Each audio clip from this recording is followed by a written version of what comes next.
தமிழகத்தினுடைய மக்கள் மாணவர்களாக, அதுவும் நல்லா அண்ணாமலை பல்கலைக்கழகத்தில் படித்த மாணவன்.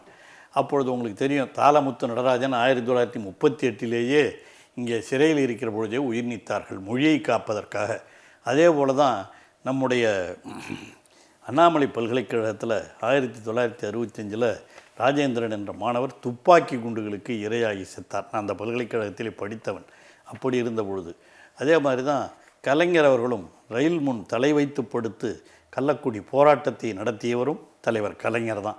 ஆக அப்பொழுதுலேருந்து 1964 65 நான் சொல்கிறது, 37 38 வரும்போதும் போராடணும், 64 65 வரும்பொழுதும் போராடணும். அதெல்லாம் போராடியதனுடைய விளைவு தான் அப்போ இருந்த நேரு மற்றவர்களோ தமிழகத்து மக்கள் விரும்புகிற வரை தமிழகத்தில் எந்த மொழியும் இந்தி மொழி புகுத்தப்படாது என்று சொன்ன உறுதிமொழியை ஏற்றுதான் நாம் அன்றையிலிருந்து இன்று வரை செயல்பட்டு கொண்டிருக்கிறோம். ஆனால் இன்று பிஜேபி அரசு எப்படியாவது இந்தியை புகுத்தி விடலாம் என்று அவர்கள் நினைக்கிறார்கள். அவங்களுடைய கொள்கையாக தானங்க. இப்போ கூட பாருங்கள், நல்ல இன்னொரு வாரத்தில் ஒரே நாடு ஒரே தேர்தல், ஒரே நாடு ஒரே மொழி, ஒரே நாடு ஒரே மதம், இதெல்லாம் எங்கன்னா நடைமுறைக்கு ஒத்து வருமா?